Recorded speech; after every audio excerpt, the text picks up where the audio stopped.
Si tu anticipes, alors tu as peut-être quelque chose à voir avec un philosophe. Un philosophe est un anticipateur de notions et de conduites à venir.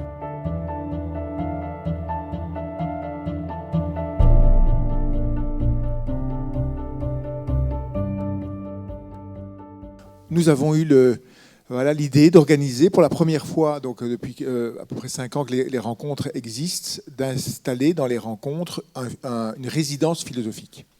Avec l'idée que les rencontres n'étaient pas seulement ne devaient pas seulement être un moment où des philosophes venaient à Agen penser, réfléchir à des questions liées à la pensée de Michel Serres, à réactualiser sa pensée, mais que on pouvait penser à partir de ce territoire, à partir de l'espace d'Agen, du sud-ouest, du département de Lot-et-Garonne, penser et mettre sur la table, en un sens, des questions qui sont des questions vives de ce territoire. Et à cette occasion, donc, j'ai appris, je savais vaguement que Agen abrite l'ENAP, l'École nationale d'administration pénitentiaire, donc école nationale, c'est-à-dire l'école qui forme nationalement tous les personnels du monde pénitentiaire, les gardiens de prison, les surveillants, les directeurs de prison, les psychologues, les sociologues qui interviennent en prison.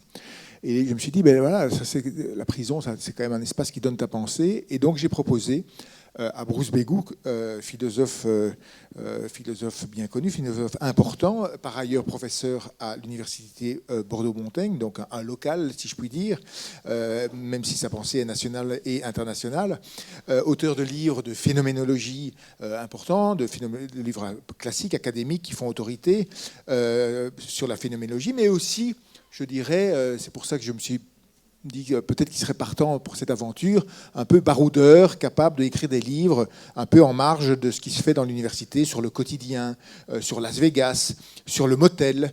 Et donc je me suis dit que peut-être que Bruce Bégou, qui associait la pratique du concept et de la pensée, de la phénoménologie, c'est-à-dire, il va nous l'expliquer peut-être dans un instant, une discipline qui essaie de penser notre expérience vécue du monde, en mettant de côté un peu nos théories, nos concepts, essayer d'écrire déjà notre expérience de l'espace, du temps, de la vie. Un phénoménologue pouvait être intéressé par cette idée de penser à partir de l'ENAP, autour de l'ENAP. Et il a tout de suite dit oui, il a tout de suite été enthousiaste. Et on a donc organisé cette résidence aussi en partenariat donc avec Paul Mbanzulu qui est là et que je salue parce qu'il nous a accueillis à l'ENAP. Il dirige, il est un peu le directeur de la recherche à l'ENAP. Donc il était tout de suite partisan pour organiser ça. Et il nous a notamment, Paul, que je remercie vivement, a facilité l'entrée de Bruce, qui a d'abord passé une journée, une après-midi, à la prison de Bordeaux-Gradignan. Et donc c'est rare. Bruce n'avait jamais mis les pieds dans une prison.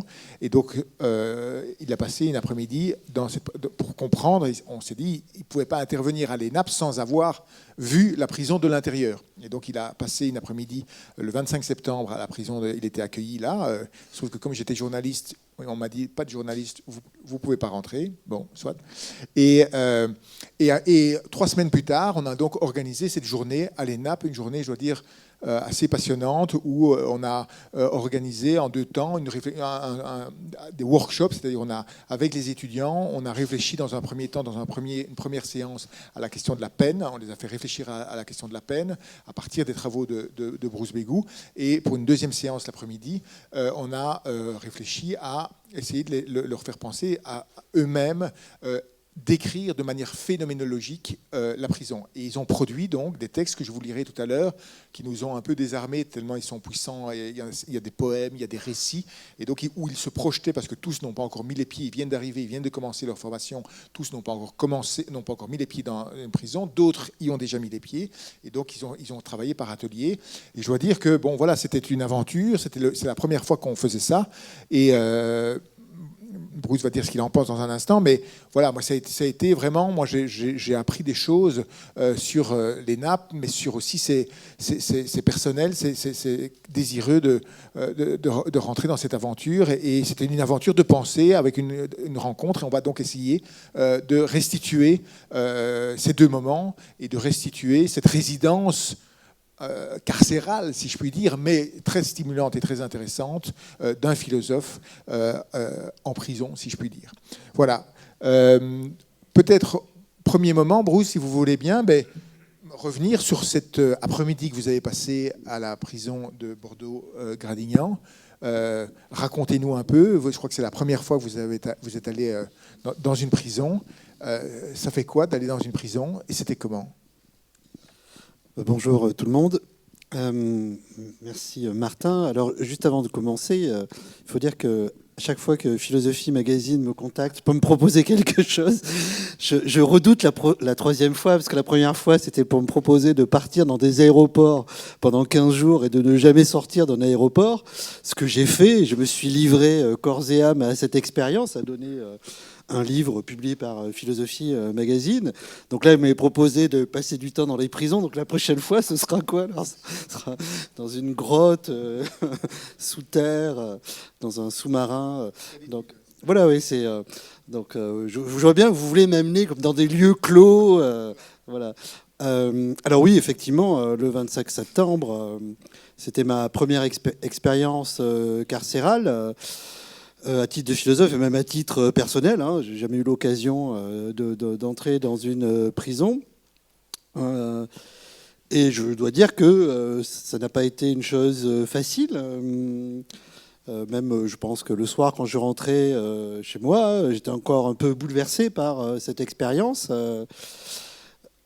Parce que, bien évidemment, nous avons tous un peu des représentations de ce qu'est une prison liée à des documentaires, à nos lectures, voire à des films, mais bien évidemment, ça n'enlève jamais la réalité de l'expérience et, au fond, les images préconçues que l'on peut avoir, au fond, s'écrasent immédiatement devant l'expérience physique et psychologique de ce lieu. Donc j'étais accompagné par Paul hein, lors de cette journée. Et on a été accueillis par la directrice ou co-directrice de la prison qui, tout d'abord, nous avait une sorte de présentation et de warm-up, on dirait un peu dans le vocabulaire de la Formule 1. Et ensuite, on a fait tout un parcours. Elle nous a demandé les lieux que l'on voulait voir en particulier. Alors comme l'un des axes un peu de cette résidence, c'était de travailler sur le rapport à l'espace surtout et au vécu, parce que moi je ne suis pas un philosophe du droit. Hein. Tout à l'heure, Pierre-Yves Kiviget va intervenir sur la philosophie du vin. Lui, c'est un philosophe du droit, hein.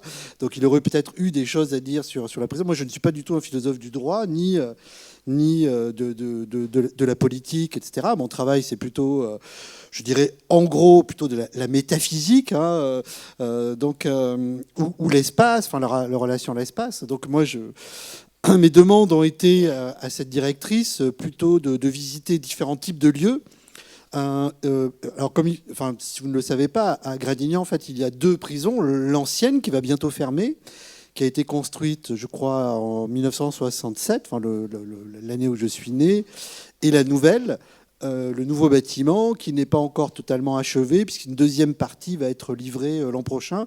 Et l'idée, c'est de fermer l'ancien bâtiment et de transférer tous les détenus, le personnel administratif et pénitentiaire, dans les nouveaux bâtiments. Donc on a visité les deux bâtiments. On a commencé par le nouveau bâtiment et ensuite on s'est intéressé à l'ancien bâtiment, d'autant que la directrice nous a tout de suite indiqué que les détenus, comme le personnel pénitentiaire, bizarrement et paradoxalement regrettaient l'ancien bâtiment hein, et ne se sentaient pas à l'aise dans le nouveau bâtiment qui pourtant a été conçu par un cabinet d'architectes qui a quand même réfléchi et travaillé à l'espace carcéral, mais le nouveau bâtiment est en fonction depuis plus d'une année, je crois, et les retours d'expérience montraient que le personnel, comme les détenus, finalement, préférer l'ancien bâtiment. Et Dieu sait que l'ancien bâtiment qu'on a visité est vraiment vétuste. C'est vraiment un bâtiment qui, vous voyez, dans vos représentations de l'univers carcéral, on pourrait dire, avec toutes les images de cellules vraiment anciennes, enfin de lieux vraiment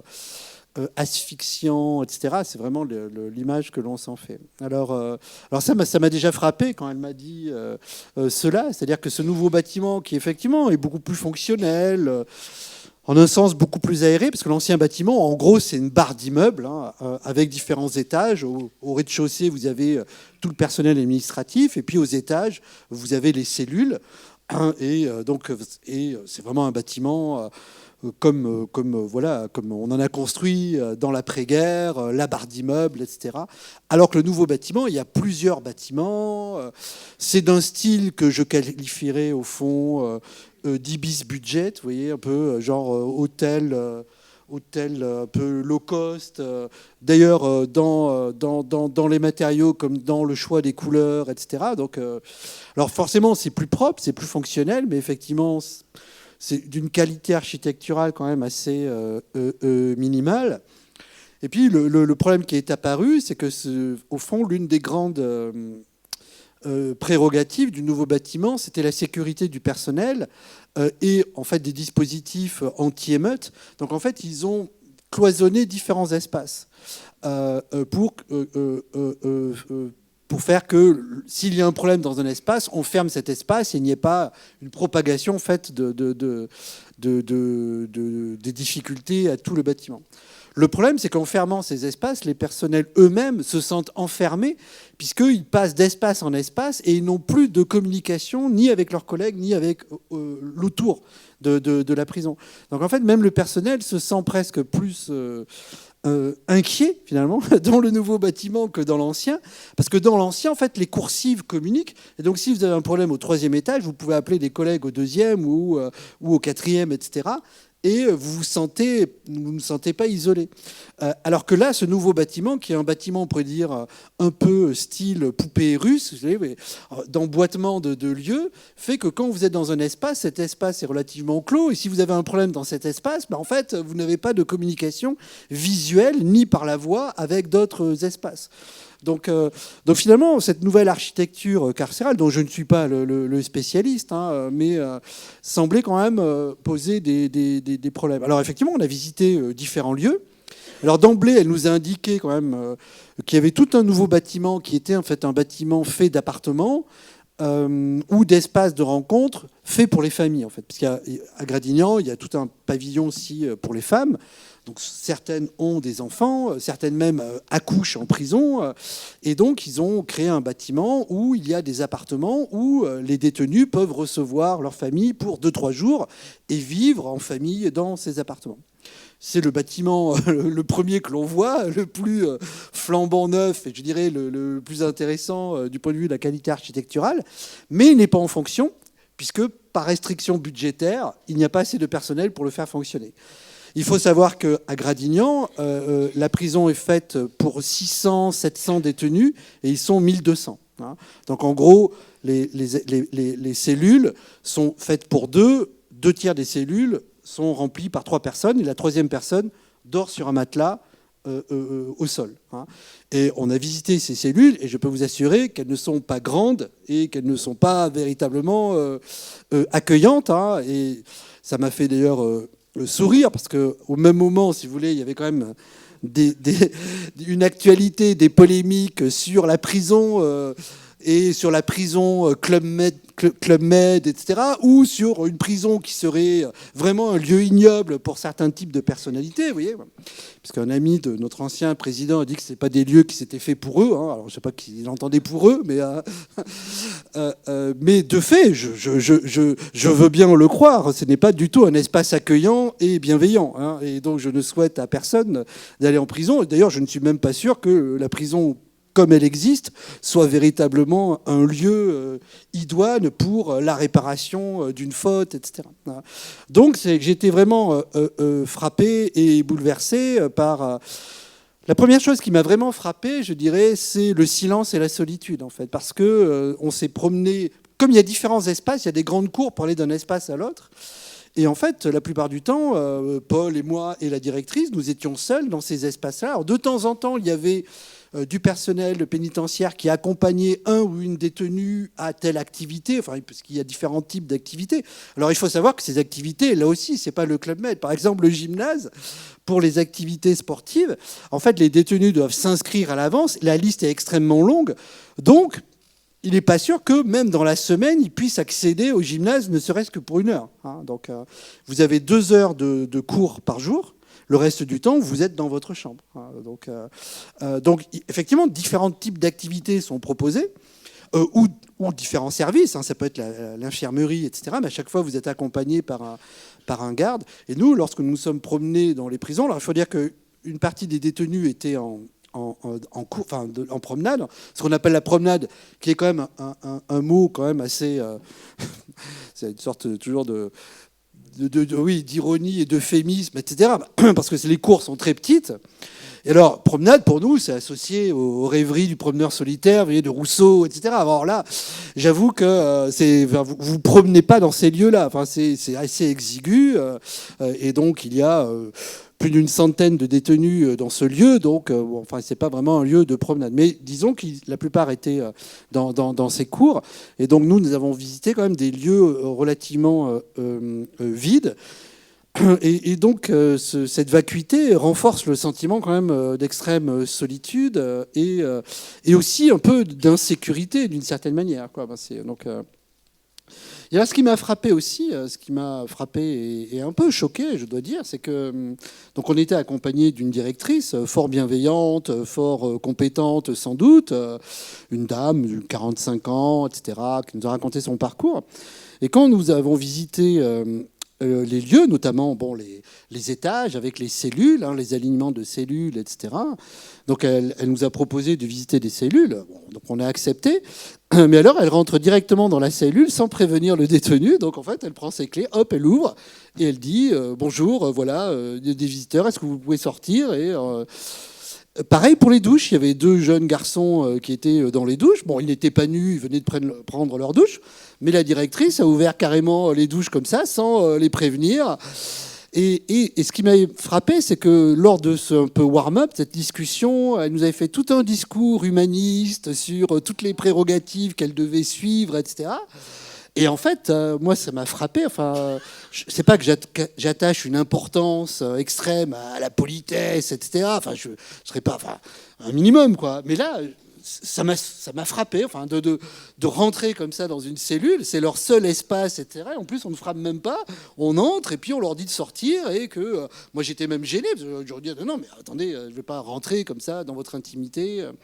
Mais elle a fait ça très naturellement. Alors je comprends que c'est un métier difficile, et que certainement, d'ailleurs, lors de notre visite, c'est un lieu silencieux, mais parfois il y a des invectives, etc. Il y avait une jeune gardienne, etc., qui était appelée par différents sobriquets. Alors il faut dire d'ailleurs, ce qui est frappant aussi, c'est que le personnel pénitentiaire n'est jamais désigné par son nom, pour des raisons de sécurité. Donc ils ont tous des pseudonymes ou des surnoms. Donc même la directrice elle-même ne les désigne pas par leur nom. Elle dit gardien, elle donne en fond des codes administratifs. Donc ça c'est très frappant. Alors je comprends que là aussi on ne veuille pas appeler le gardien par son nom, parce que bien évidemment il peut y avoir des représailles de certains détenus qui ne seraient pas contents et qui pourraient s'en prendre aux familles, etc. Mais ça donne, vous voyez, un côté assez étrange, parce que soit vous avez quasiment des noms très administratifs, soit des sobriquets. Alors je me rappelais plus d'ailleurs comment s'appelait cette jeune fille qui était gardienne. Là c'était un nom petite, je sais pas quoi. Donc ça c'était très frappant. Et puis alors, ce qui m'a aussi frappé, c'est le code couleur de la prison. Vous voyez, on avait parlé à la journée de l'ENAP. En fait, visiblement, ils avaient réfléchi. Mais alors, les couleurs qu'ils ont choisies, c'est vraiment des couleurs de centres de loisirs ou de crèches. Vous voyez, c'est quand même infantilisant au possible, quoi. C'est des verts criards, des bleus criards, etc. L'impression que, je sais pas, on aurait pu choisir des couleurs pastel, etc. Là, vous avez vraiment une sorte d'infantilisation et du personnel et des détenus. Alors, ils ont voulu mettre de la couleur pour égayer les lieux. Vous avez des grands murs comme ça avec des jaunes pétards. Vraiment des couleurs primaires que l'on retrouve vraiment, je sais pas, dans les exercices psychologiques style Piaget qu'on fait avec les enfants, vous voyez, quand ils ont 3-4 ans. J'ai trouvé ça infantilisant aussi au possible.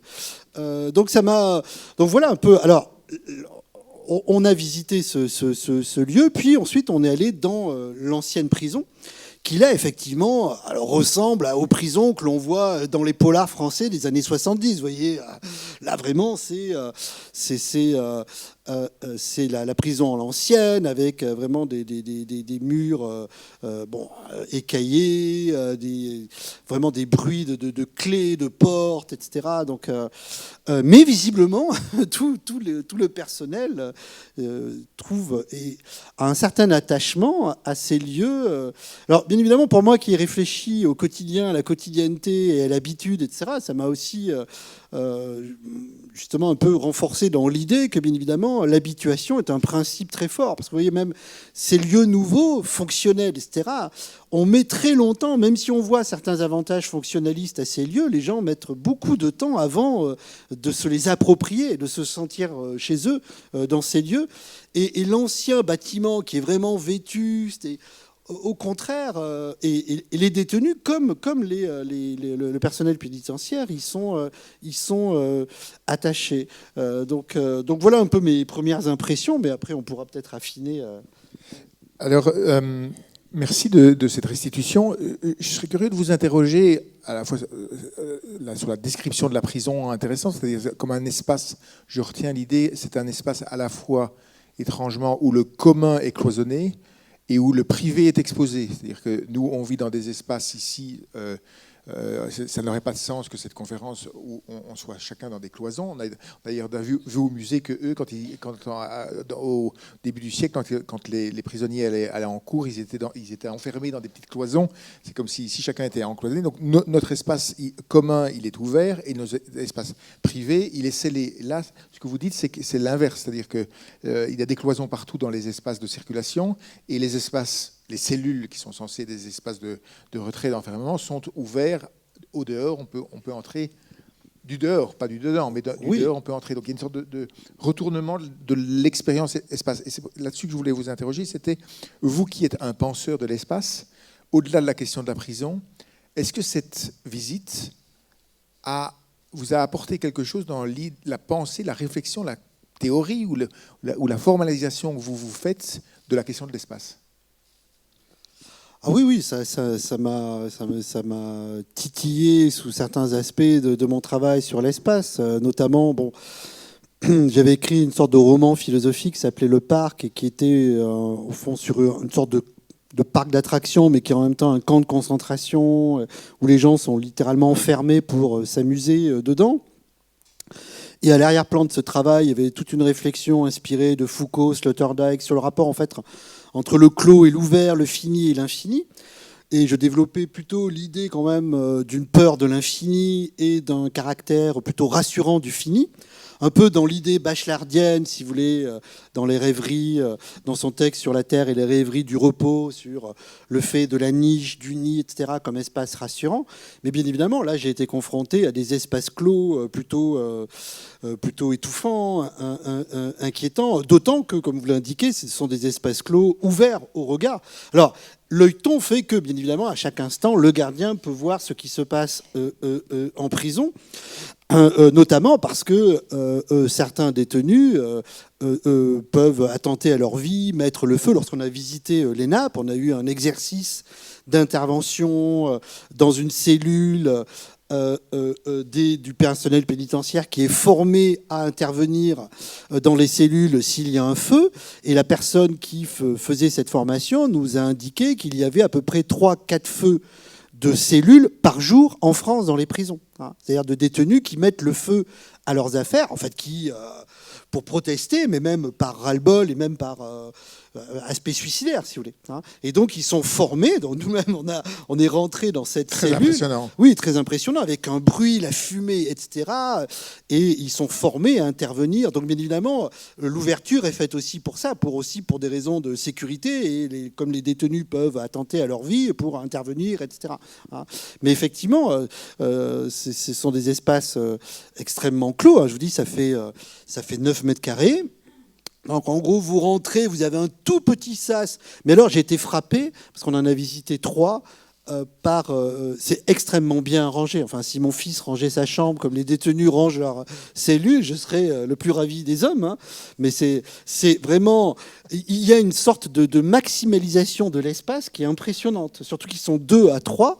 Et c'est vraiment très, très bien rangé. Ils ont une sorte de petite cuisine, etc. Enfin, tout est à sa place, mais vraiment, il y a une sorte de rentabilisation de l'espace qui est extrêmement... Mais, enfin, c'est extrêmement exigu. Vous pouvez à peine, si vous êtes 3, enfin, vous tenez debout, c'est tout, quoi. Et les fenêtres, bon, bien évidemment, sont barricadées, sont assez hautes. Et en fait, la seule fenêtre sur le monde, c'est la télévision. Hein.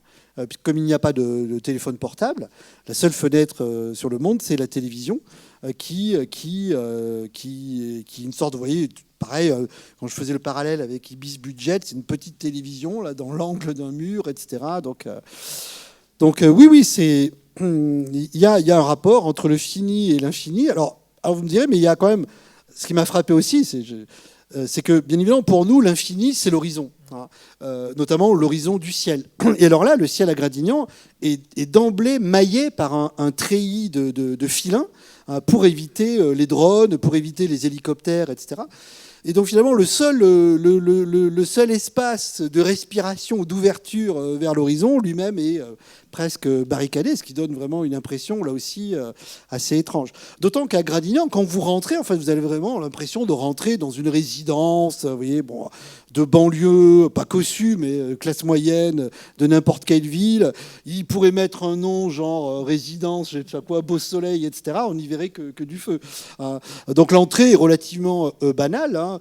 D'ailleurs, on est accueilli dans un sas, etc. Ce qui m'a frappé, c'est toujours pénurie de personnel. En fait, on est rentré à la sécurité, mais par nous-mêmes. Il n'y avait aucun personnel qui nous a accueillis. On a mis nos clés, nos téléphones portables dans un casier, vous voyez, comme quand on va à la piscine ou comme ça. Ensuite, on a passé un portail de sécurité, mais il n'y avait personne. En fait, on a déposé nos affaires, etc. Je crois qu'on a dû enlever nos ceintures. Alors certes, il y avait des gens derrière une vitre, etc. Mais donc en fait, il y a une véritable pénurie de personnel, ce qui fait que vous voyez, il y a un certain sentiment de solitude, quoi. Vous disiez aussi que les clés restent fondamentales. Oui. Alors qu'on est habitué aujourd'hui à des espaces qui s'ouvrent. Oui, alors ça m'a frappé. Vous voyez, c'est toujours, dans ces espaces fonctionnalistes, il y a toujours un détail qui déroge au fonctionnalisme uniformisant finalement des logiques hyper rationalistes du rapport à l'espace, qui est la clé. En fait, là, ça fonctionne beaucoup encore avec les clés et avec les jeux de clés, le bruit des clés. Enfin, il y a des clés partout. Et ça, c'est comme au fond un repère un peu ancien de la prison ancienne. Et donc la directrice, au fond, pour passer d'un espace à l'autre, était obligée de prendre des clés. Donc ça ne marche pas encore avec des passes numériques. Hein. Maintenant, dans les hôtels, par exemple, vous n'avez plus du tout de clés. Vous avez des passes numériques, même, je dirais, dans des administrations, etc. Alors là, il y a encore beaucoup de clés, de jeux de clés. Et ça, j'avoue que ça a été pour moi l'élément assez rassurant, parce que je trouvais ça un repère. Et puis même, je trouve que par rapport à la numérisation, etc., donc il y avait quelque chose presque encore d'humain dans les clés. Même si c'est quand même un symbole d'enfermement, etc. Mais dans le fait qu'il faille prendre les clés, qu'il faille demander les clés, restituer les clés, prendre un autre jeu de clés, etc. Donc, par exemple, la directrice n'avait pas de passe universelle. En fait, à chaque fois qu'on entrait dans un lieu, elle devait prendre un jeu de clés, le remettre, etc. Donc, oui, les clés, ça m'a beaucoup surpris. Je pensais vraiment que les prisons modernes, parce que Gradignan est vraiment une prison moderne, hein, fonctionnaient avec des passes numérisées, style passe d'hôtel, etc. Donc, oui, alors, avant qu'on en vienne à la réflexion qu'on a eue après à l'ENAP, la première réflexion sur le sens de la peine, la fonction de la prison, les philosophes qui avaient pu réfléchir à ces questions-là, il faut vous demander une dernière question sur cette expérience de cette visite. Vous êtes le penseur de l'ambiance. C'est quand même c'est pas un concept qui a une longue histoire dans la philosophie, pas un concept classique, mais vous y avez consacré des travaux qui l'ont installé, qui ont fait de ce concept un concept avec lequel certains travaillent aujourd'hui, réfléchir à notre rapport à l'espace à partir de l'ambiance que vous définissez comme le dôme invisible qui existe dans toute expérience que nous faisons de l'espace. J'aurais envie de vous dire, c'est quoi l'ambiance carcérale ?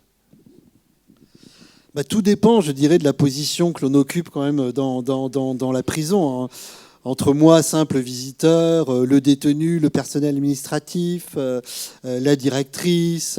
Il y a beaucoup d'intervenants extérieurs. Il faut savoir que la directrice nous disait, sur un mois, il y a à peu près 3000 personnes qui rentrent à Gradignan. Donc, c'est pas des lieux totalement clos, parce que vous avez des gens qui interviennent, des professeurs, des gens qui sont formés à l'ENAP. Hein, je me rappelle plus le nom technique, vous voyez, qui aident les détenus pour leur réinsertion sociale, etc. Donc, c'est pas un espace si clos que cela. Il y a quand même des échanges, etc. Donc, tout dépend de la position. Mais si je m'en tiens à ce que nous a dit la directrice et qui relayait un peu les retours d'expérience, etc., la plupart trouvaient la nouvelle prison comme quelque chose qui était vraiment... qui n'était pas approprié, qui relevait encore d'une sorte d'étrangeté. Le lieu était encore étranger à leur pratique. Donc ils avaient une sorte d'ambiance qui n'était pas encore un chez-soi. Vous voyez, les stoïciens parlent d'oikiosis, c'est-à-dire l'appropriation, le fait de s'approprier ce qui nous entoure pour en faire quelque chose de propre, etc. Là, il n'y avait pas d'oikiosis, il n'y avait pas d'appropriation. D'où ce sentiment d'inquiétante étrangeté, finalement, d'un lieu qui semble être fait pour vous, puisqu'il a été conçu pour vous, notamment pour le personnel pénitentiaire, pour faciliter. Et puis finalement, ils ne s'y sentent pas bien, ni à l'aise, ni chez eux. Et d'ailleurs, il n'est pas sûr que le temps réparera ce sentiment d'étrangeté. Donc je dirais que l'ambiance générale qui semblait se dégager de la nouvelle prison, c'était justement cette étrangeté, mais qui est aussi les caractéristiques, au fond, du fonctionnalisme moderne. Enfin, moi, j'ai beaucoup travaillé sur l'urbanisme moderne, etc., sur la critique des situationnistes de cet urbanisme moderne. On retrouve tout le temps les mêmes. C'est-à-dire, au fond, le fonctionnalisme, si vous voulez, le fonctionnalisme, vous posez certains problèmes, sécurité, mouvement dans la prison, etc., et puis vous apportez qu'une réponse hyper fonctionnaliste à ce problème. Mais vous ne tenez pas compte de l'expérience vécue, des pratiques, des usages, etc. Il y a quelques années, je vais vous donner une anecdote pour dire l'approche fonctionnaliste. J'avais fait une conférence sur la ville à l'agence AURBA de Bordeaux, qui est la grosse agence d'urbanisme qui dirige, au fond, l'urbanisme de la métropole. Hein, c'est une immense métropole. Donc je fais ma conférence, et à la fin de la conférence, un grand silence, etc. Je voyais les gens un peu étonnés. Et puis, je sens quand même qu'ils chuchotent entre eux. Puis il y a quand même quelqu'un qui lève le doigt, qui était un ingénieur, etc., et qui semblait quand même parler au nom de tous, puisqu'il s'était un peu concerté. Et il m'a dit ceci, il m'a dit, vous savez, pour nous, la ville, c'est comment faire passer des tuyaux. Voilà. Comment faire passer des tuyaux. Donc en fait, c'est des gens qui travaillent à l'agence d'urbanisme d'une métropole de presque... Et leur seule vision de la ville, c'est comment faire passer des tuyaux. Ben, c'est ça le fonctionnalisme. Vous voyez, mais ça peut pas, un lieu ne peut pas fonctionner avec des tuyaux. Donc je comprends bien que dans une prison, il doit y avoir des règles et il doit y avoir des espaces rationnels, fonctionnels, en fonction de problématiques, etc. Mais ça ne peut pas être que faire passer des tuyaux ou faire passer des détenus ou faire passer du personnel pénitentiaire, etc. Pourquoi ? Parce que, en fait, la plupart des gens qui créent ces lieux ne prennent pas le temps de faire des enquêtes de terrain, de s'instruire à partir des retours d'expérience des gens qui vivent ces lieux, de tenir compte de leur expérience, de leur attente, de leurs désirs, etc. En fait, ils travaillent sur la planche à dessin, comme cet ingénieur de la Urba. Voilà, pour lui, voilà, la vie. Je comprends ce qu'il veut dire. Hein. À Bordeaux, il y a le tram, etc. Il faut faire passer des tuyaux, la fibre, etc. Faire passer des tuyaux. D'ailleurs, je pense que j'avais écrit un livre sur les ruines après. Il y avait un chapitre qui s'appelle Sur les tuyaux, etc. où c'était vraiment une allusion à ce monsieur. Bon, une ville ou un lieu, c'est pas que faire passer des tuyaux. Et c'est ça le fonctionnalisme. On voit typiquement dans cette anecdote comment un fonctionnaliste comprend des espaces. Mais même une prison, je comprends que ça doit être fonctionnel, bien évidemment. Il doit y avoir des dispositifs pour rendre la sécurité au personnel, aux détenus eux-mêmes, etc. Faciliter les déplacements ou les rendre difficiles s'il y a des problèmes, etc. Je comprends tout cela, mais de fait, l'absence d'appropriation dont la directrice parlait, et qui me semble être le sentiment qui émanait, en tout cas, du collectif de cette prison, à mon sens, découle typiquement d'une approche hyper fonctionnaliste des lieux, qui en fait est celle qui domine les espaces modernes depuis la fin du 19e siècle. On retrouve des grands moments, l'urbanisme autrichien, le Corbusier, etc. Enfin, des grands moments comme ça où on persiste au fond dans l'erreur. Vous voyez, alors persévérer dans l'erreur, c'est une chose, mais faire une erreur, c'est une chose, mais y persévérer, c'est diabolique, hein, comme dit l'expression latine. Alors, venons-en donc à la journée à l'ENAP. Le premier temps de cette journée était donc consacré de manière pas fonctionnaliste, mais à réfléchir à la fonction de la prison et de la peine avec ses futurs personnels du monde pénitentiaire. Et donc, ça s'est déroulé en 2 temps. Dans un premier temps, on s'est entretenu, je vous ai interrogé sur un peu comment est-ce que la prison avait été un grand objet de philosophie de Beccaria jusqu'à Michel Foucault, un espace à partir duquel on réfléchissait sur la privation de la liberté, la fonction de la peine, protéger, punir, réparer. Et donc on a eu cette réflexion qu'on va pas reprendre maintenant, mais ce qui était intéressant, c'était qu'après donc cette première parcours un peu de la prison comme objet philosophique, on a eu un atelier de réflexion collective, donc avec les élèves de l'ENAP, et qu'on a divisé en plusieurs ateliers. Ils étaient à peu près, dans la première matinée, ils étaient à une soixantaine, 60-70, et on les a divisés en 4-5 groupes de 12-15 personnes, avec un questionnaire qu'on avait mis en place, et les questions étaient les suivantes. Quels sont les 3 mots que vous associez spontanément, avant toute réflexion, à celui de peine ? Si vous deviez expliquer à votre enfant de 6 ans pourquoi les prisons existent, que lui diriez-vous ? La centralité de la prison et de la peine de privation de liberté dans le système pénal contemporain vous semble-t-elle justifiée ? Si demain on supprimait définitivement les prisons, quels seraient les dispositifs de traitement de la délinquance et du crime que l'on pourrait mettre en place pour s'y substituer ? Et enfin, on lui soumettait une citation de Foucault. Quoi d'étonnant si la prison ressemble aux usines, aux écoles, aux casernes, aux hôpitaux, qui tous ressemblent aux prisons ?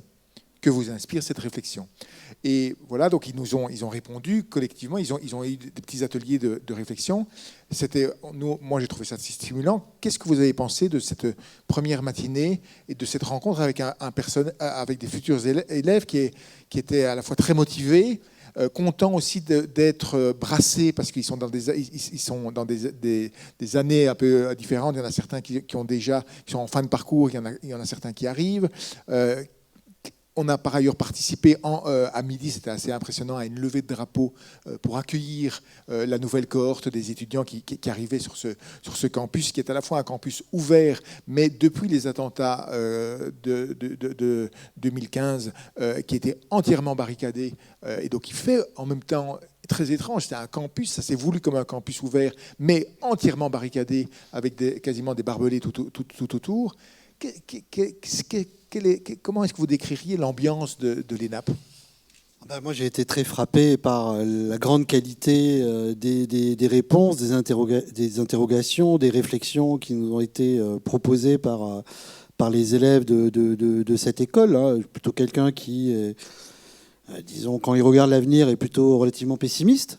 Là, ça m'a donné quand même des motifs d'espoir, parce qu'on voit que quand on donne la parole aux gens sur le terrain qui sont formés, on a une grande qualité de réflexion et d'interrogation sur leur métier, sur les circonstances, etc. Et ce qui m'a frappé, c'est que, si vous voulez, si on faisait quand même plus appel au corps intermédiaire dans ce pays, peut-être que les choses iraient beaucoup mieux. Vous voyez, c'est un peu pareil pour moi à l'université. On est rarement sollicité pour donner notre avis. Il y a différents types de coordination, mais la plupart des réformes que l'on subit, au fond, sont des réformes verticales ou qui ne tiennent jamais compte de l'expertise et de l'expérience des gens sur le terrain.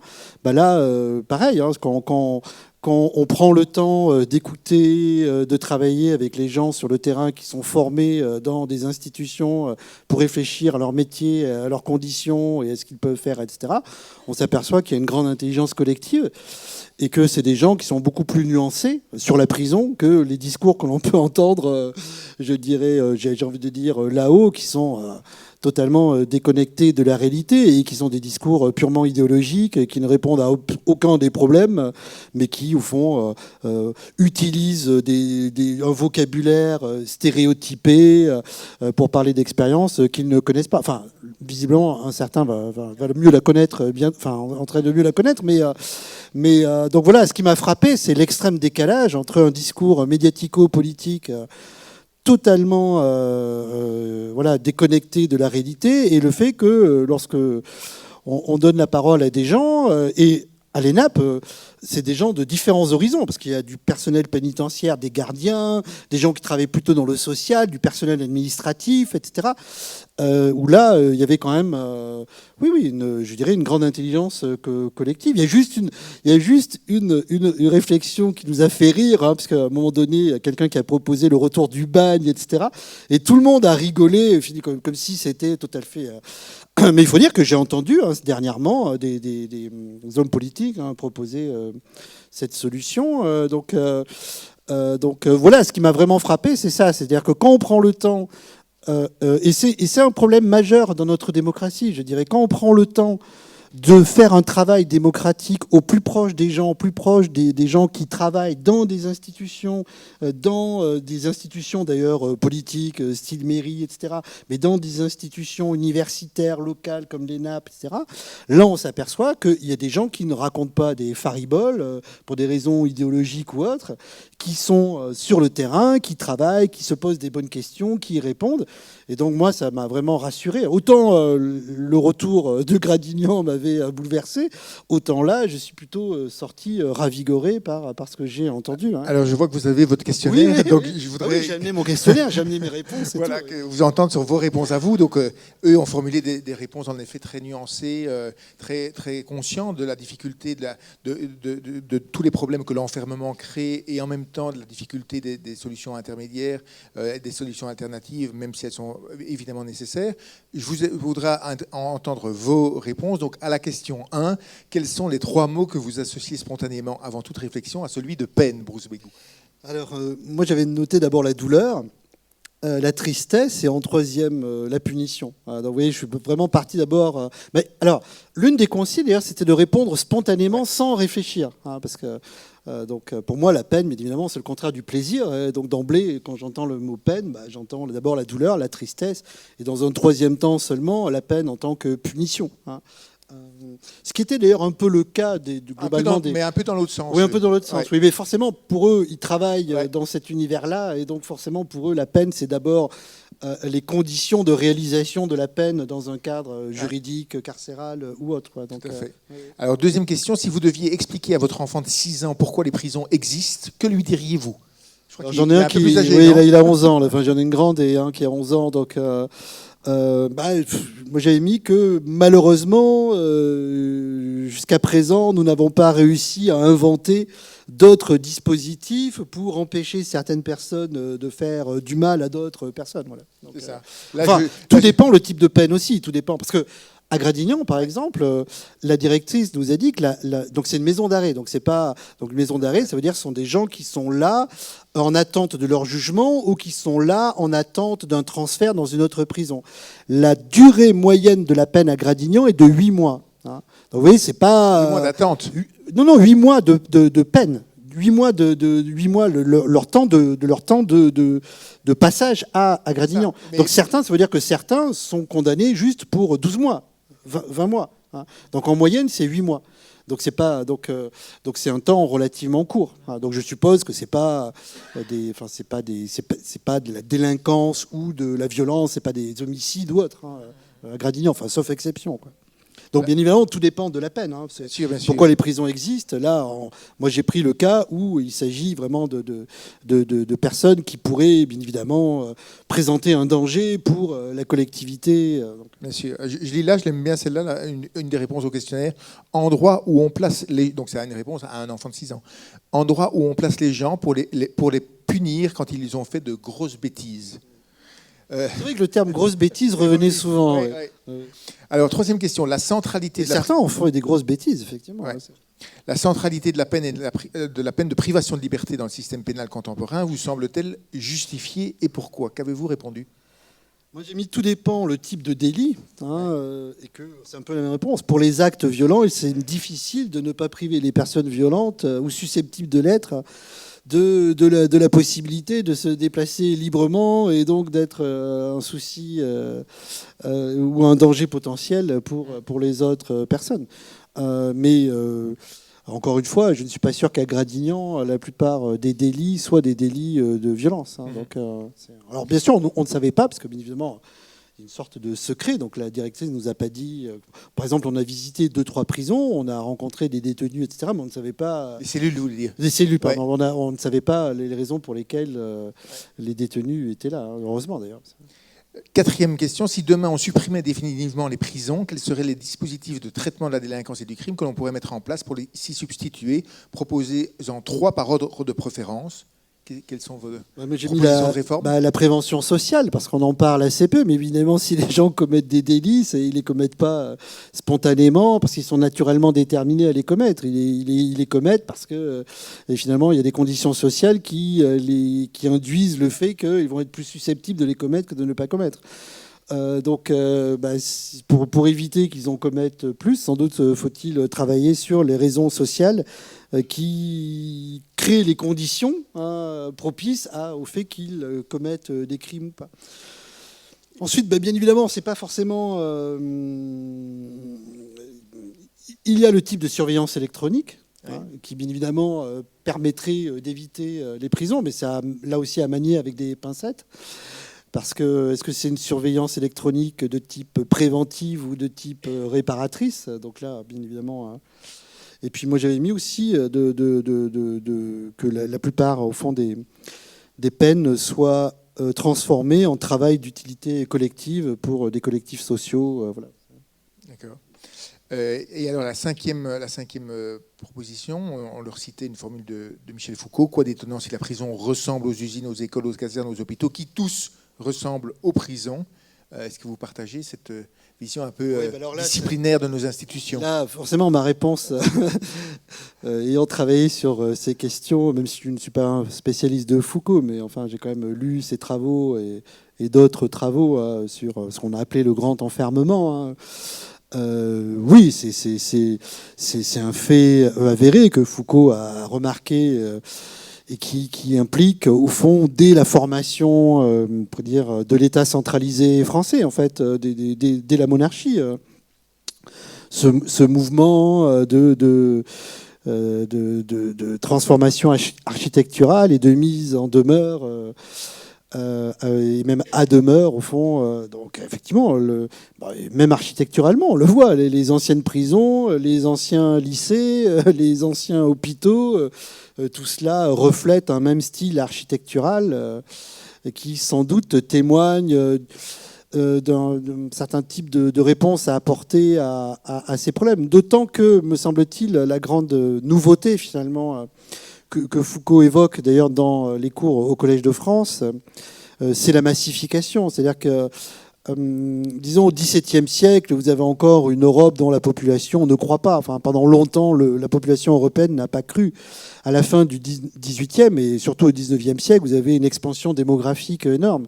Donc l'un des grands problèmes fonctionnalistes, notamment, de l'État moderne, c'est comment gérer les flux, comment gérer les masses. Et ce type d'architecture, finalement, ce que j'appellerais une architecture de la canalisation, les fameux tuyaux, c'est une manière de gérer des flux, humains. C'est la réponse d'Haussmann pour le Paris du 19e siècle, mais c'est un peu... donc c'est l'idée... voilà. Alors Haussmann, lui, c'est une ouverture, mais essentiellement pour empêcher les émeutes et pour faire circuler la troupe. Mais c'est une même problématique, au fond, de la masse. C'est-à-dire que l'État moderne, au fond, il est face à une nouvelle donnée qui est la donnée démographique. Comment gérer des populations qui croissent? Alors, en Europe, on commence à stagner, mais enfin, pendant 2 siècles, l'imaginaire de la... Enfin, pas que l'imaginaire, la réalité de la masse. Et donc, il faut inventer des dispositifs, des dispositifs fonctionnalistes, de statistiques, cartographie, etc., pièces d'identité. Tout cela, enfin, est un même dispositif pour gérer les flux, parce que les masses présentent une puissance que les individus séparés n'ont pas. Donc la masse est aussi problématique pour cela, parce qu'elle peut représenter un danger, etc., qui est l'émeute révolutionnaire, mais qui au fond d'autres types.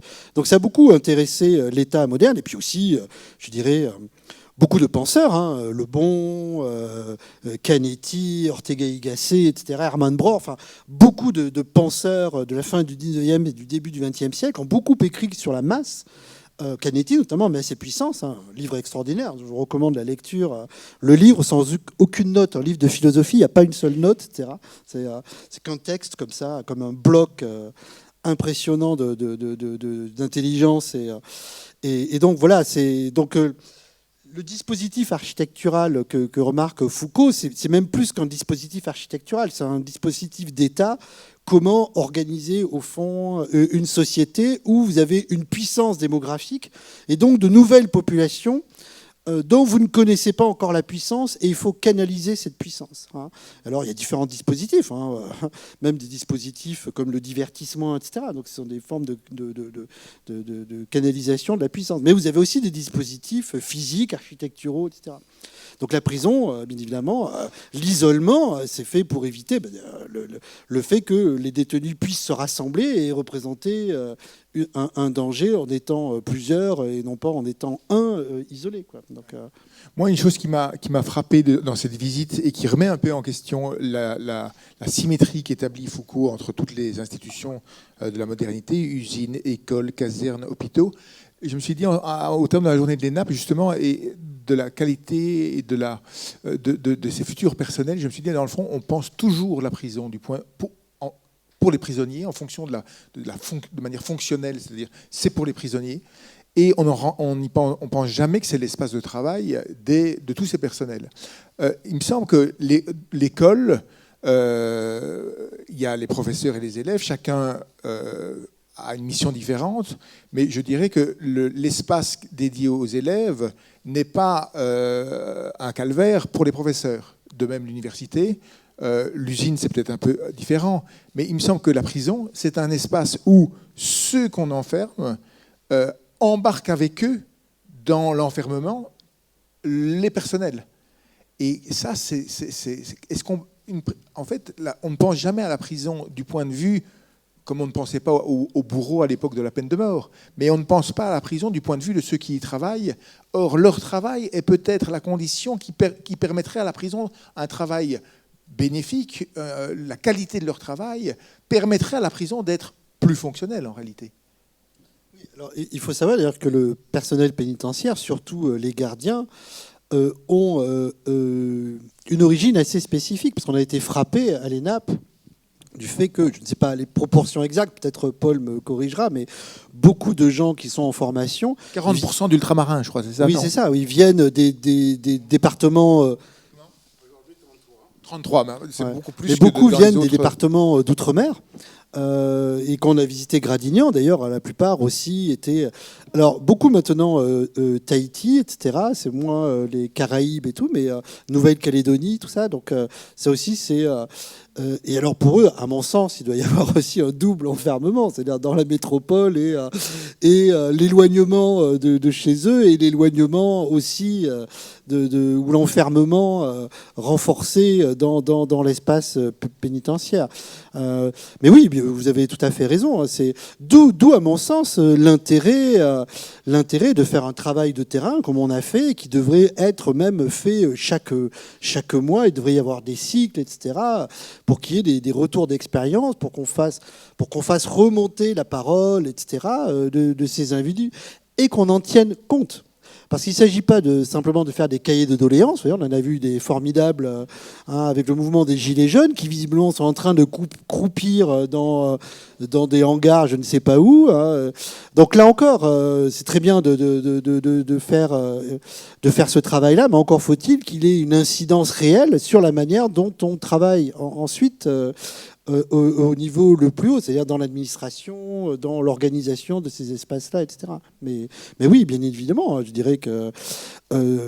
alors certes, les détenus sont plus nombreux, puisque comme je l'ai dit, il y a quand même un déficit de personnel, hein, mais bien évidemment, ils sont là tous les jours, et ils vivent dans les mêmes lieux, et ils subissent parfois aussi les mêmes contraintes que ces lieux engendrent. Hein.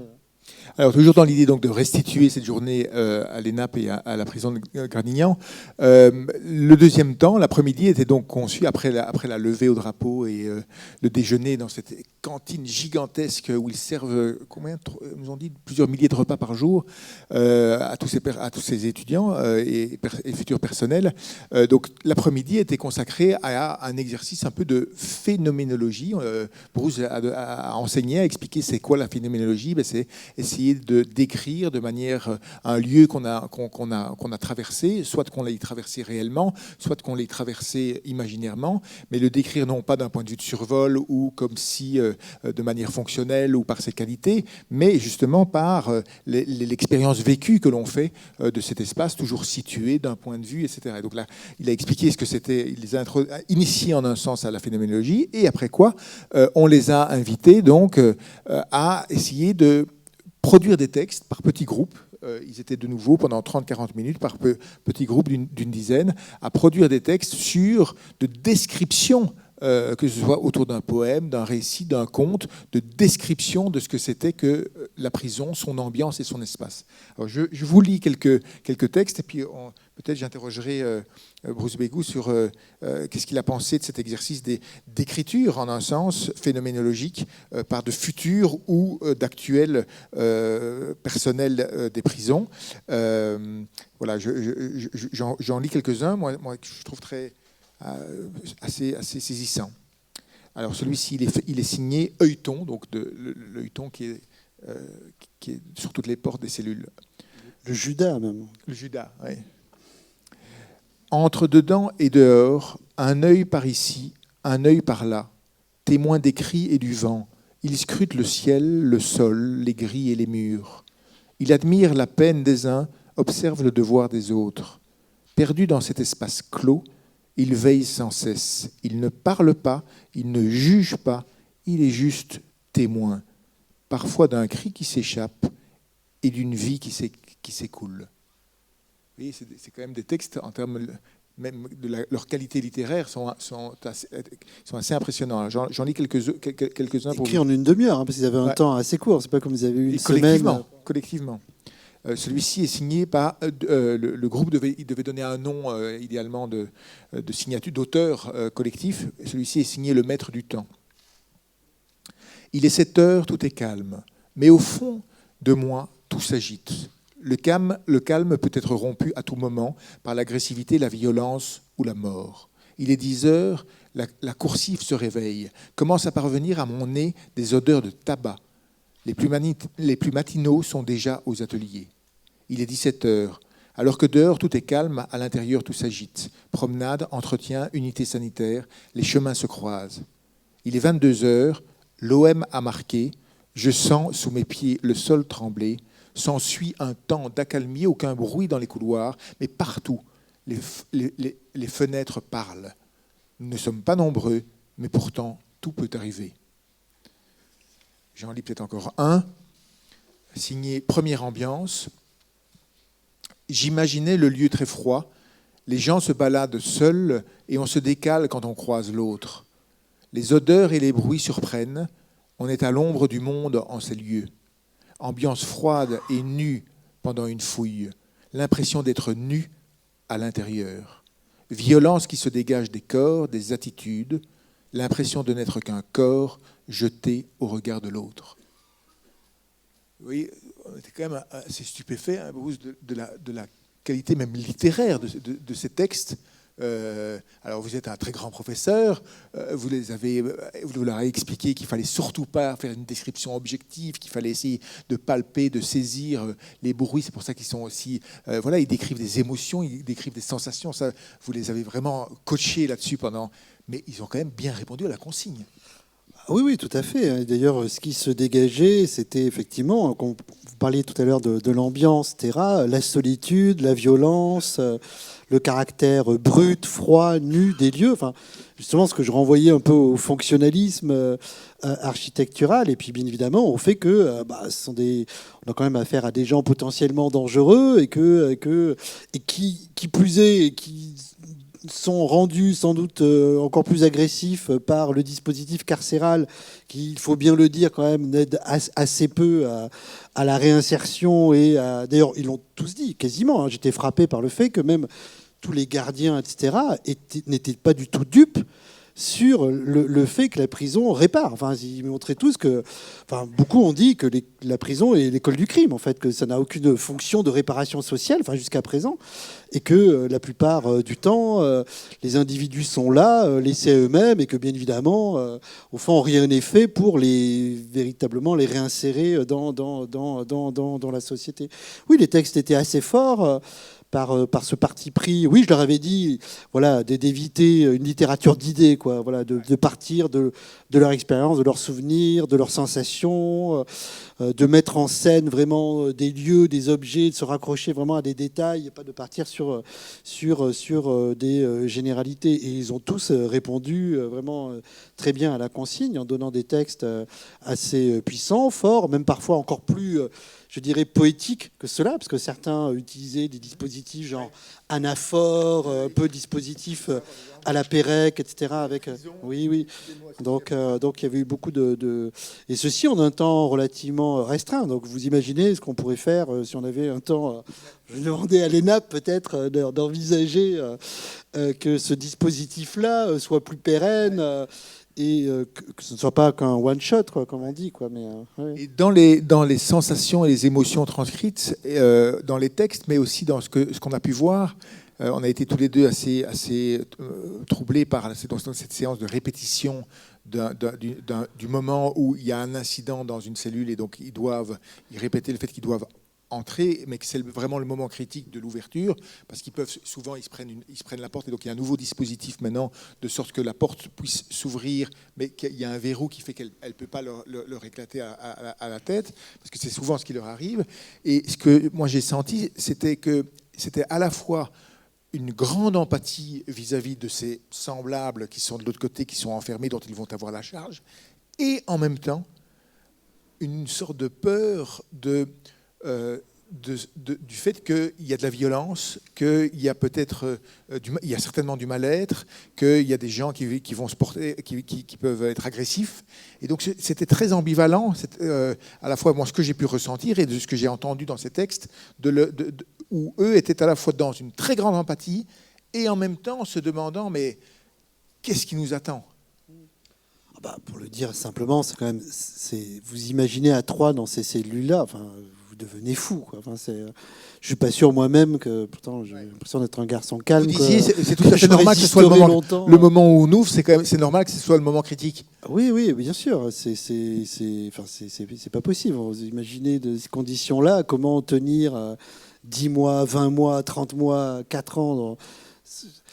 Rien n'est fait pour canaliser, etc. Enfin, c'est fait tout pour exacerber, notamment le seuil. Parce que le seuil est le lieu le plus problématique. Quand je parlais du rapport entre l'ouvert, le fermé, le fini, l'infini, le seuil, c'est le moment de la tension. C'est le moment où vous passez d'un espace à l'autre. Et bien évidemment, c'est là où les problèmes arrivent. Et le personnel le disait.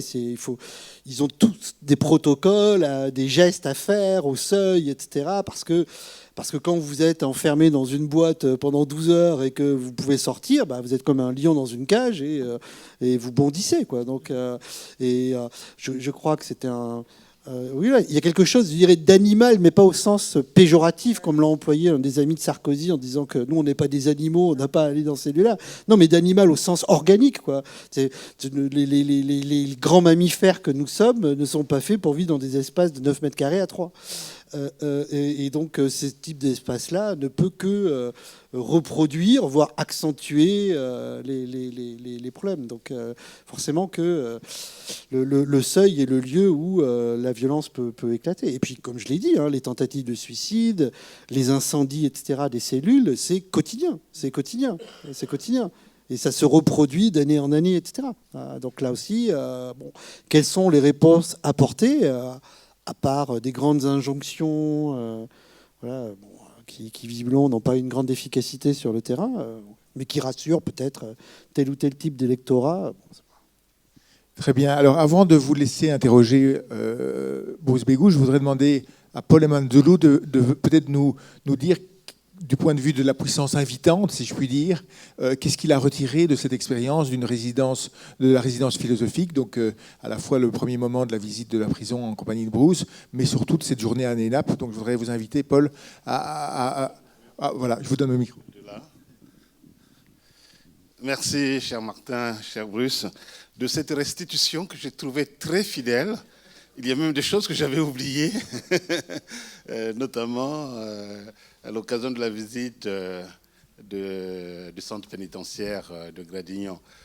Au niveau de l'ENAP, nous avons été très, comment dire, pas agréablement surpris, le mot serait peut-être fort de dire agréablement surpris, mais en tout cas, nous avons été très impressionnés par la participation de nos élèves. Impressionnés parce que ça montrait bien le besoin de restituer de temps en temps comme ça la parole aux élèves.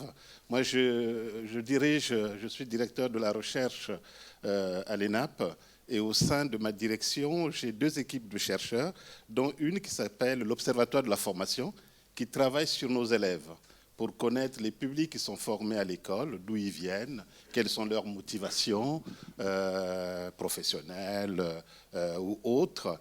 Et ensuite, nous travaillons sur les conditions de formation autour, par exemple, de l'hébergement, de la restauration. Quelles sont les conditions qui ont pu influencer leur formation? Nous travaillons aussi sur leur carrière. Que deviennent-ils? Ceux qui sont passés à l'école depuis 2000, qu'est-ce qu'ils deviennent? Et donc, nous sommes très intéressés par la parole des élèves. Nous travaillons aussi, et là c'est notre fonction un peu d'aide à la décision, autour des conditions de formation. Nous travaillons à permettre à l'école de saisir la réponse des élèves ou le point de vue des élèves sur un certain nombre de sujets. Notamment, nous faisons des évaluations de formation. À la fin de chaque formation, nous faisons une évaluation à chaud, qu'on appelle en fait l'évaluation de satisfaction, et une évaluation différée, donc à 8 mois de la prise de formation, nous revoyons nos élèves pour leur demander ce que la formation qu'ils ont suivie à l'école 8 mois auparavant leur apporte dans le quotidien de leur exercice professionnel. Et tous ces espaces de parole, que ce soit au moment de l'évaluation à chaud, qui est d'ailleurs une évaluation vraiment chaude, puisqu'elle est souvent influencée par les conditions de l'affectation, parce que ça se fait à la fin de l'année, et l'évaluation différée où là ils ont du recul, mais c'est des espaces en fait qui nous permettent d'avoir des regards des élèves sur leur formation, et l'école s'en sert en fait pour modifier ou enrichir son ingénierie pédagogique. En fonction de ces retours, on modifie dans la formation des dispositifs. On crée parfois aussi des modules de formation. J'ai le souvenir d'une évaluation qu'on avait faite pour un public qu'on appelle les premiers surveillants, qu'on appelle aujourd'hui les brigadiers. C'est des gens qui sont déjà des surveillants, qui viennent à l'école dans le cadre finalement d'une sorte de formation continue, mais qui est à la fois comme formation continue et un peu comme formation initiale. En fait, ils viennent à l'école comme des élèves, mais c'est des gens qui ont déjà de l'expérience professionnelle, mais qui changent de grade. Et en fait, la formation à l'école ne détermine pas finalement ce changement de grade. En fait, le changement de grade se fait sur la base d'une liste d'aptitudes. Ils viennent à l'école sans enjeu, en fait, en termes de conséquences quant à l'occupation ou pas du nouveau poste. Donc c'est un public qui est souvent difficile parce que légitimistes, ils considèrent qu'ils connaissent le métier, que ceux qui les forment le connaissent encore beaucoup moins qu'eux-mêmes le connaîtraient. Donc il y a toujours un peu ces enjeux-là.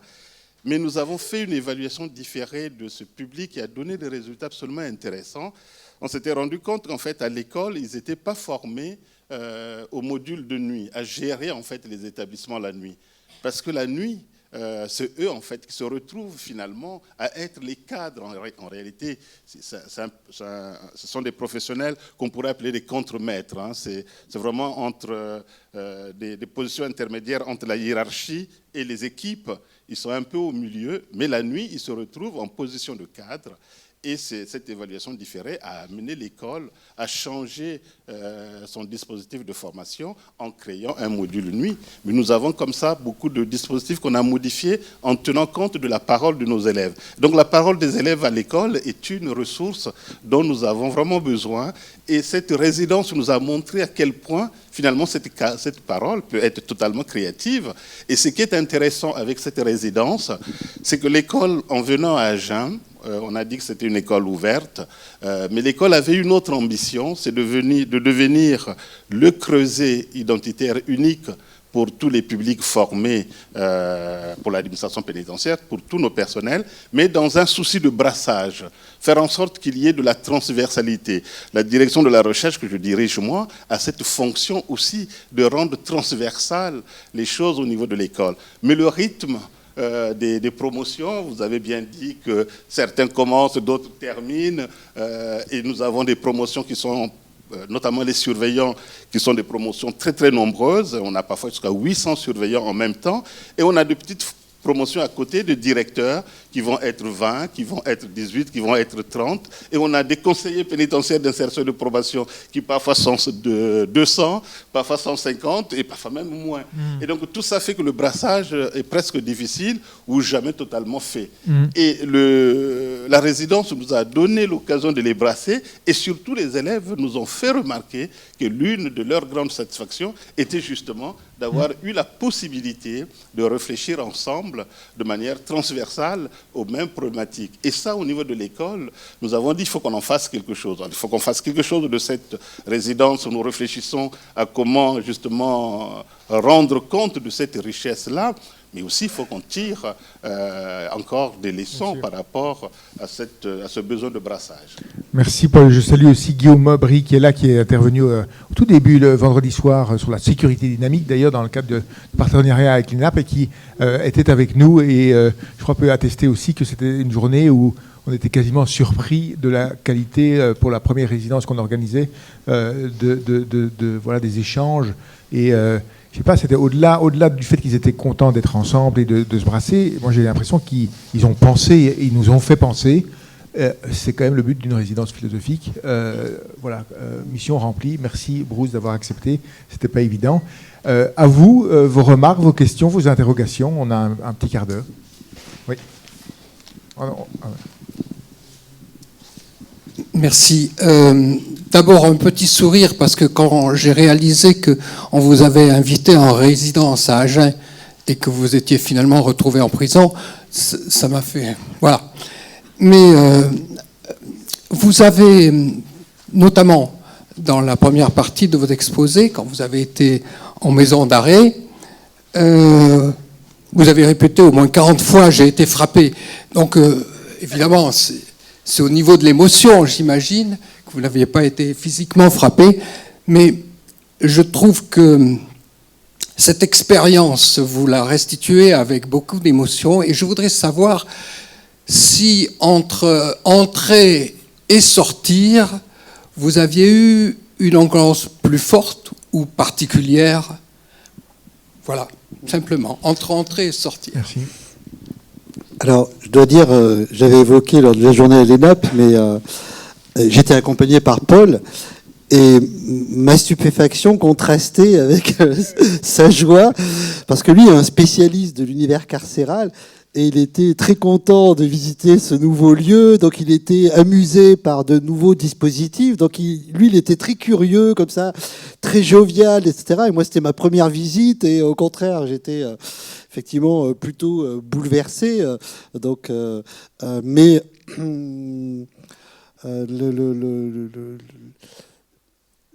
oui, bien évidemment. Non, la sortie, j'ai pas été soulagé. Au fond, c'était pas ce sentiment-là. Non, j'y étais encore en fait. Je pense que quelques heures après. D'ailleurs, ensuite, je suis retourné à mon université, parce que j'avais un autre rendez-vous, etc. Et je crois que mon esprit était encore là-bas. D'autant que, je dirais, moi, je suis quand même quelqu'un. J'ai écrit beaucoup de livres en partant de l'expérience du terrain. Tout à l'heure, je citais Bachelard. Bachelard disait que c'est un philosophe lecteur. Tous les travaux de Bachelard, par exemple, notamment sur la Terre, enfin sur tous les éléments, ce sont ses lectures, dit-il. Bachelard, c'est quelqu'un qui est resté dans son bureau, c'était un grand lecteur. Pardon ? Ah oui, il a été postier au début, avant de faire des études de philosophie. Moi, je suis quelqu'un qui, pour les livres, des essais comme ça sur la ville, je donne de ma personne. Vous voyez, je vais sur le terrain. Donc, chaque fois que j'écris sur un lieu, je l'arpente, etc. Et donc là, bien évidemment, je pars toujours d'une expérience physique. Même le premier essai que j'ai écrit sur Las Vegas, c'était pareil. Enfin, c'était vraiment, je donne mon corps à la ville pendant une dizaine de jours. Je fais tout ce qui est possible de faire là-bas, et ensuite je réfléchis, voilà. Donc, et ensuite je me pose des questions sur ce que j'ai vécu, etc. Mais la prison, c'est pareil. Là vraiment, j'y suis allé comme une plaque sensible, vous voyez, d'un appareil photographique, et de me laisser imprégner partout les bruits, les clés, les détails, etc. J'étais frappé aussi quand on a vu le pavillon des femmes, très jeune en fait, beaucoup de jeunes filles, etc., détenues. Voilà, je n'essayais pas de tirer des conclusions déjà, mais vraiment de me laisser imprégner par les yeux. Hein. Dans mon dernier livre qui s'appelle La pensée immersive, je fais toute une théorie de l'immersion, etc. Là, vraiment, je me suis imprégné, je me suis laissé immerger par les lieux. Donc, non, la sortie. Alors la sortie est étrange parce qu'on est sorti par l'ancien bâtiment et là on est arrivé dans un parking. On n'arrivait plus à trouver notre sortie d'ailleurs. On a un peu erré pour vraiment sortir. Donc, mais il n'y avait pas de panique en se disant non, on va pas forcément passer la nuit là. Non, c'était plutôt je dirais la visite en elle-même qui était puissante. Ouais. Et je n'y suis resté que quelques heures. Donc imaginez. Il y en a qui donnent leur corps à la science. Bruce Bigot, il donne son corps à la philosophie. D'autres questions? Oui.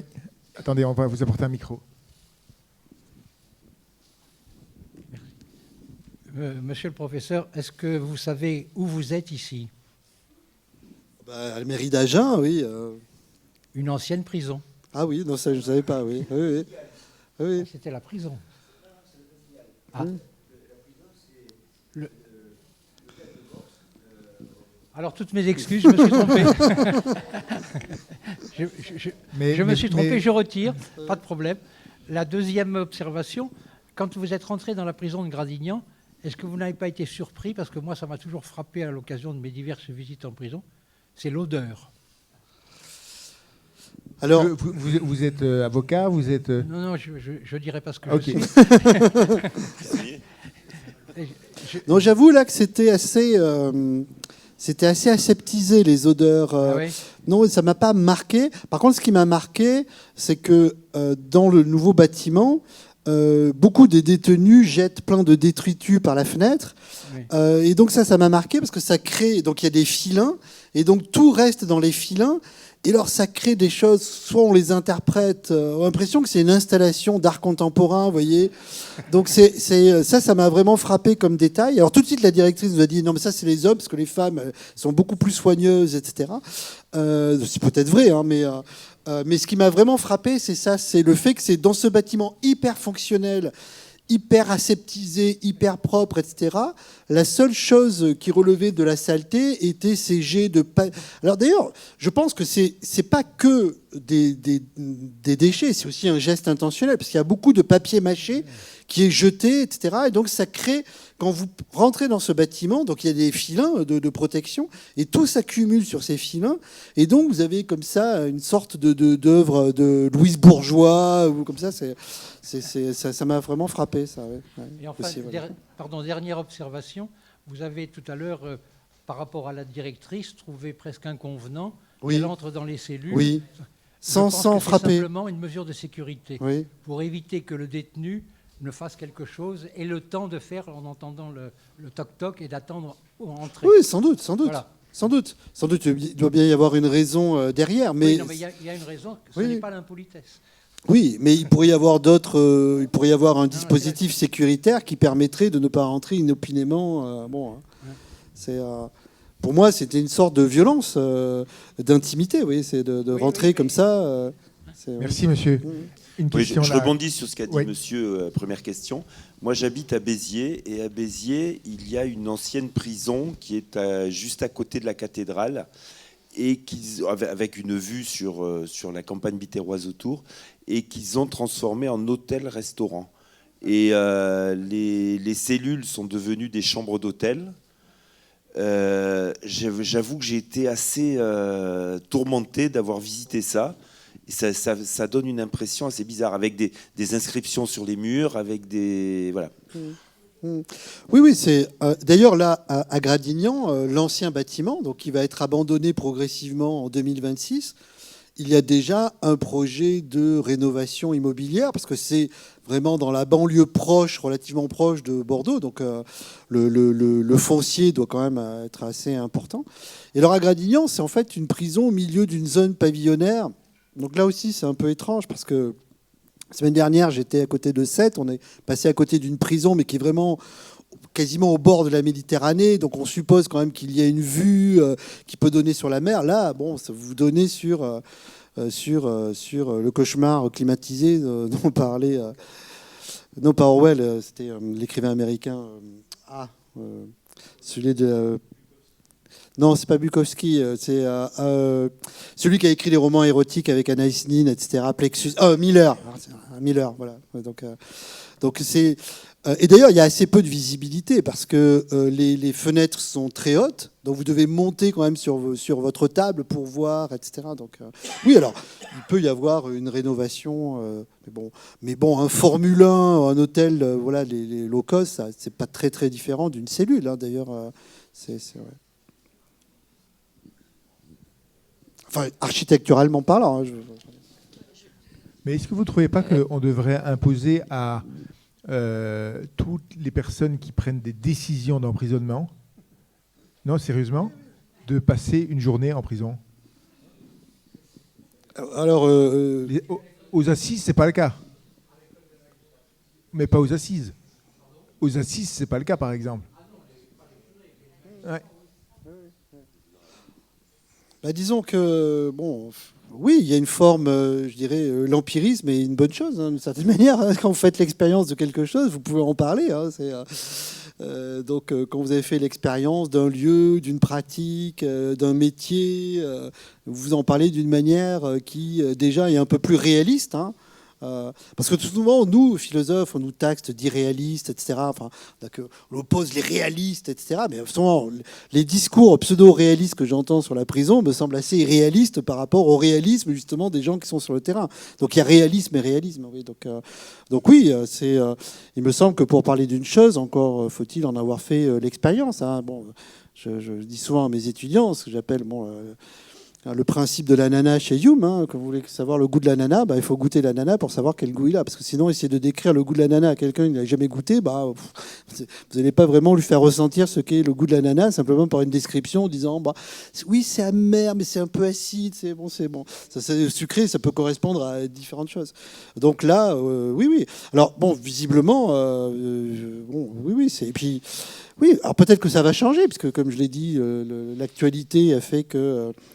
certains commencent à peut-être à s'apercevoir des conditions réelles de l'emprisonnement. Oui.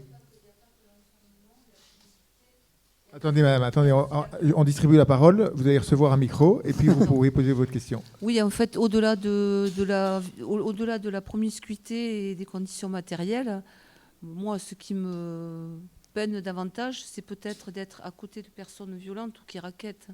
Parce que l'espace réduit, c'est une chose. Mais même si les personnes font des expériences d'aller voir comment ça se passe en prison, elles n'auront jamais forcément l'idée de quelque chose qui doit être peut-être minoritaire, mais qui se produit quand même, c'est-à-dire la violence entre détenus et le racket. Et ça, c'est encore plus grave, quoi. Il y a des viols, il y a plein de choses, quoi. Hein, voilà. Ah non, mais mais la prison est une école du crime. La prison est un lieu qui engendre sa propre violence. Donc quand vous avez des personnes qui sont là pour des raisons violentes, on peut supposer que ça va rarement les conduire à discipliner cette violence pour avoir des comportements moins violents. Donc c'est bien évident. Hein, c'est pas du tout une vision iréniste de ce lieu, bien au contraire. Hein, mais le personnel de l'ENAP lui-même, hein, ils sont bien conscients de tous ces problèmes. Moi, je vous remercie de votre intervention. Je suis psychologue Et une des réflexions que j'ai en vous entendant, c'est un phénomène qui vient du Japon et qui est apparu il y a quelques années en Europe, qu'on appelle le phénomène des reclus volontaires. Oui, oui. Et le mot japonais, c'est ikikomori. Et voilà, j'avais juste envie de... Voilà, c'est une association d'idées qui m'est venue, puisque là, vous parlez d'enfermement, qui sont des peines qui sont données par une autorité. Et là, ce sont des personnes qui choisissent volontairement de ne plus sortir d'un lieu, qui est en général leur chambre, et qui ne communiquent. Ce qui m'y a fait penser, c'est que vous avez décrit les cellules en parlant de la télévision ou Internet, qui est le seul lien avec l'extérieur. Voilà, il n'y a pas Internet, il n'y a pas de téléphone portable en prison. Donc avec la télévision. Et donc voilà, quelle réflexion éventuellement vous avez fait sur ce phénomène qu'on pourrait considérer comme inverse, mais qui du coup, je trouve, éclaire aussi votre réflexion sur la question des espaces. Oui, mais encore une fois, un espace confiné n'est pas nécessairement un espace étouffant. Alors, la réclusion volontaire, on la connaît en Occident. On a eu tout un mouvement au fond de la mystique chrétienne. Vous avez, dès le 2e, 3e siècle, des reclus volontaires, des gens dans le mouvement, l'érémitisme, dans le mouvement des déserts. En fait, la plupart s'enferment dans des grottes, dans des lieux clos. Ils ne sortent pas, ils ne mangent pas, etc. Et au 16e, 17e siècle, on a tout un mouvement de reclus volontaires, plutôt des femmes, d'ailleurs, des mystiques. Donc l'idée que les gens s'enferment dans des lieux pour se protéger du monde extérieur ou pour communiquer avec une puissance extérieure qui est extramondaine, etc. Alors là, pour ces jeunes Japonais, le seul lien, c'est plutôt les jeux vidéo, etc. Mais c'est leur transcendance à eux. Donc, mais même, vous voyez, l'expérience que nous avons faite il n'y a pas si longtemps du confinement, d'une certaine manière, alors certes, c'était pas volontaire parce que c'était imposé, mais c'était pas les conditions d'enfermement dans la prison, et certains ont pu y trouver un certain plaisir. Dans un certain moment, moi je me rappelle que, à part les premiers jours, rétrospectivement, ça a plutôt été une période relativement agréable. De passer comme ça presque un mois, voire un mois et demi, seul, en famille, à la maison. Donc tout dépend bien évidemment des conditions dans lesquelles nous effectuons. Alors là, bien évidemment, la prison, c'est pas un espace c'est pas une réclusion volontaire. Donc, mais oui, c'est là encore, c'est quel type d'affectivité ou même de valeur symbolique nous attachons à des espaces clos. Les espaces clos peuvent être extrêmement valorisés, même dans la culture occidentale.